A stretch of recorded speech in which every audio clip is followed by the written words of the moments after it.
Hello, good morning students. और आज हम लोग अपनी क्लास में देखने वाले हैं सेवन सेमेस्टर का डीएसए सब्जेक्ट का कोलैप्स मैकेनिज्म वाला क्वेश्चन।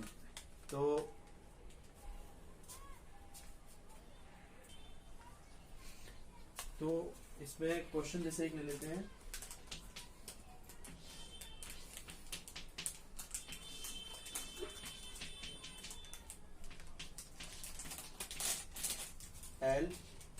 एल और एक W का कोलैप्स लोड यहाँ पे लग रहा है और एक W लोड यहाँ पे लग रहा है।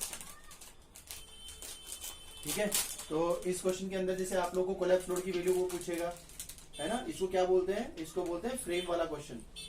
यूनिट नंबर 1 से पूरे 16 नंबर का क्वेश्चन आएगा, ये पूरे 16 नंबर का।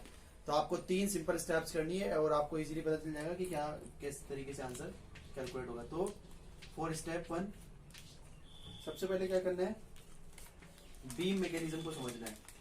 बीम मैकेनिज्म क्या चीज होती है? ये जो आपकी बीम है, जैसे सपोज को नेम आउट कर लेते हैं, तो ये बन जाएगा आपका ABCD। तो आपकी जो बीम है जैसे BC बीम है ना, तो BC बीम को अपन लोग क्या करते हैं, एनालिसिस करते हैं। तो BC बीम अपन ने ले ली। अब मैंने आपको बताया था कि आपको ये एनालाइज करना है कि कहां कहां पर प्लास्टिक हिंज बनेगा। जिस बच्चे को ये समझ में आ जाएगा कहां कहां पर प्लास्टिक हिंज बनेगा, उसका ये क्वेश्चन गलत नहीं होगा मोस्ट ऑफ द केसेस में। तो जब भी किसी बीम को हम लोग बीच में से काटते हैं तो फिक्स सपोर्ट की तरह ट्रीट करती है, ऐसा टोस थ्योरी ऑफ स्ट्रक्चर हमें समझाती है। तो एक प्लास्टिक हिंज यहाँ बना, एक प्लास्टिक हिंज यहाँ बना, क्योंकि ये फिक्स सपोर्ट है। सिर्फ फिक्स तो है ही नहीं, अगर कभी भी किसी बीम को बीच में से काटोगे it will treat like a fix beam. So एक तो दो तो यहाँ पे प्लास्टिक हिंज बने और एक प्लास्टिक हिंज कहाँ पे बनेगा? एक प्लास्टिक हिंज बनेगा सेंटर पे। सर सेंटर पे क्यों बनेगा? सेंटर पे it's just because of our third consideration, that one is under the application of load. So एक प्लास्टिक हिंज यहाँ बना और 2 प्लास्टिक हिंज बने यहाँ पर। ठीक है, अब एमपी आपको रोटेशन कैपेसिटी वाला एमपी जो है वो हर बार लगा देना है। तो ये आपका एमपी हो गया, है ना। और सेंटर वाले पे एमपी कितनी बार लगता है? 2 बार। तो ये आपका 2 बार हो गया। ठीक है, लोड अगर एग्जैक्टली सेंटर पे लग रहा है तो ये वाली डिस्टेंस भी L/2 है, यहां से लेके यहां तक वाली, और ये वाली डिस्टेंस भी L/2 है। ठीक है, अब इसके आगे का कार्यक्रम मैंने आपको समझाया था कि आपको क्या करना है। आपको सबसे पहले इंटरनल वर्क डन निकालना है। क्या निकालना है? Internal work done. Internal work done के लिए आपको कुछ भी नहीं करना है। यहाँ का रोटेशन को आपको थीटा कंसीडर कर लेना है, यहाँ के रोटेशन को फाई। तो अल्टरनेट एंगल के कॉन्सेप्ट से यहाँ का फाई हो जाएगा और यहाँ का कितना हो जाएगा? थीटा। तो what it makes MP theta plus MP theta. एक एमपी थीटा यहाँ का, एक एमपी थीटा यहाँ का, एक एमपी फाई यहाँ का और एक एमपी फाई यहाँ का। तो 2 तो एमपी थीटा के हो गए और 2 एमपी किसके हो गए? फाई के हो गए। तो जब आपने इंटरनल वर्क डन निकाला तो वो कितना निकल के आया आपका? वो आया 2 MP theta plus 2 MP phi. अब प्रॉब्लम ये है कि थीटा और फाई बराबर है या इसका दुगना है या क्या है, रिलेशनशिप अपने को नहीं पता। तो फॉर रिलेशनशिप आपको मैंने बताया था, ट्राइंगल के नेम पॉइंट आउट करो। जैसे सपोज ये OABC ट्राइंगल है और इसमें जो लोड लगा तो लोड के अंदर डिफ्लेक्शन आएगा, डिस्प्लेसमेंट आएगा, वो डेल है। ठीक है, तो अगर आपको ये बोला जाए, क्या बोला जाए कि आप एक ट्राइंगल देखिएगा। कौन सा ट्राइंगल देखना है सर हमें? आपको ट्राइंगल देखना है ट्राइंगल OAB। ये ट्राइंगल OAB है। इस ट्राइंगल OAB के अंदर अगर मैं आपको बोलूं tan थीटा कितना है, तो आप क्या बोलोगे सर? Perpendicular upon base. तो परपेंडिकुलर हो गया डेल, बेस हो गया L/2। आपको अच्छी तरह से पता है अगर theta is nearly about to 0 then tan theta will work as theta. So we can write as theta and that's value is del by L/2। So अगर यहां से आपको मैं बोलूं कि डेल की वैल्यू कितनी आई, तो आपका जवाब क्या होगा? सर डेल की वैल्यू है L/2 थीटा। एंड ये बिल्कुल सही भी है, करेक्ट जवाब भी है। ऐसे ही आप सिमिलरली अगर दूसरे ट्राइंगल को देखोगे, फ्रॉम सिमिलर ट्राइंगल या फ्रॉम सिमिलरली, दूसरा ट्राइंगल जो है आपका कौन सा वाला सर? Triangle ABC। तो बच्चों इस ट्राइंगल को अगर आप लोग देखोगे तो इस ट्राइंगल के अंदर भी सेम पंजा लगेगा। तो यहां से आपका जो आपका यू कैन से कि जो डेल आएगा वो कितना निकल के आएगा? L/2 into 5। तो ये दोनों डिस्प्लेसमेंट की वैल्यू, ये दोनों इसी डेल की वैल्यू, तो ये डेल बराबर हो गया। अगर बराबर हो गया तो ये दोनों चीज भी बराबर होंगी। तो आपको समझ में आया कि थीटा किसके बराबर हो जाएगा सर? फाई के। जब थीटा फाई के बराबर है तो इंटरनल वर्क डन कितना हो गया भाई? यहाँ पे आप थीटा की जगह फाई भी लिख दोगे, फाई की जगह थीटा लिख दोगे, तो टोटल कितना बच जाएगा? 4 एमपी थीटा। तो एक तो इक्वेशन ये आ गई, है ना। और एक्सटर्नल वर्क डन के लिए आपको क्या करना पड़ता है बच्चों? एक्सटर्नल वर्क डन के लिए मैंने आपको समझाया कि आपको क्या करना है, केवल लोड को डिस्प्लेसमेंट से मल्टीप्लाई कर देना है। Load into displacement. तो जैसे ही आप लोड इंटू डिस्प्लेसमेंट करेंगे आपको पता चल जाएगा कि करना है क्या एक्चुअली। तो लोड इंटू डिस्प्लेसमेंट आप करो बस। लोड कितना है सर? लोड है आपका W। डिस्प्लेसमेंट कितना है सर? डिस्प्लेसमेंट है आपका डेल। अब डेल की वैल्यू तो अपन निकाल हो चुके हैं, तो W इंटू L/2 थीटा। बस इक्वेशन A और B को वर्चुअल वर्क डन थ्योरम से दोनों को कर दो बराबर, by virtual work done theorem. जैसे वर्चुअल वर्क डन थ्योरम लगाए, दोनों को बराबर किया तो कितना हो गया बच्चों? इंटरनल वर्क डन बराबर एक्सटर्नल वर्क डन हो जाएगा। ये इसका स्टेटमेंट है। तो 4 एमपी थीटा आपका किसके बराबर हो जाएगा? 4 MP थीटा आपका बराबर हो जाएगा W into L by 2 theta के। तो आपको समझ में आ रहा होगा कि थीटा से थीटा कट जाएगा और W की एक वैल्यू यहां से कितनी निकल के आ जाएगी 8 MP बाय एन। ये एक कोलैप्स लोड की वैल्यू है जब आपने केवल बीम को समझा। ठीक है, ये क्वेश्चन 3 स्टेप में खत्म होता है। पहली स्टेप में आपको केवल बीम मैकेनिज्म समझना होता है, दूसरी स्टेप में आपको केवल स्वे समझना होता है और तीसरे में कंबाइंड। 3 स्टेप से W की वैल्यू निकालना है, हर बार सेम प्रोसेस को फॉलो करना है, वही थीटा वही फाई वो एवरीथिंग विल सेम, है ना। क्या चेंजेस होंगे मैं बताऊंगा, but most of the cases में ये जो मामला है वो पूरा सेम रहेगा।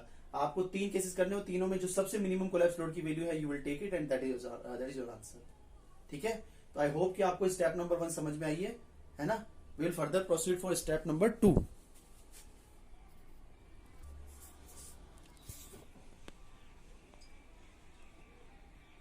ये पूरा देख लीजिएगा आप अच्छी तरह से, है ना, और अगर हो सके कोशिश कीजिएगा कि आप इसको नोट डाउन भी कर लें। ठीक है, अब मैं चल रहा हूं स्टेप नंबर 2 की तरफ।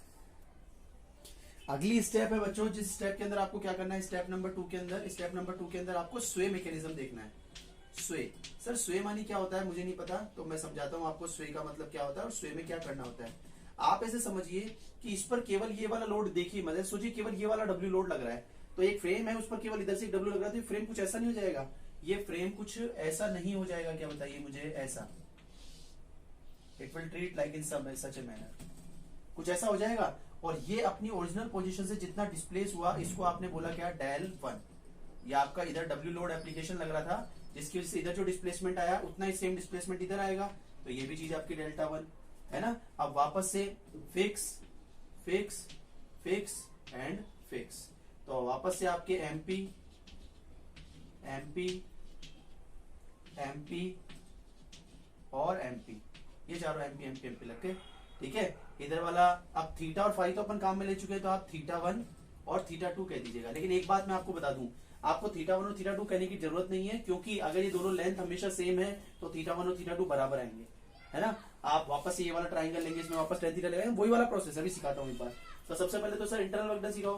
तो इंटरनल वर्क डन में वही वाली चीज जैसे मैंने आपको अभी थोड़ी देर पहले बताई, कौन सी वाली सर, इंटरनल वर्क डन में क्या करना होता है, बस एमपी को उसके रोटेशन से मल्टीप्लाई, तो MP theta 1 plus alternate angle के हिसाब से ये भी एमपी थीटा 1, तो MP theta 1 plus MP theta 2 plus MP theta 2, तो वापस से इक्वेशन वही बन गई, कौन सी वाली, 2 MP theta 1 plus 2 MP theta 2।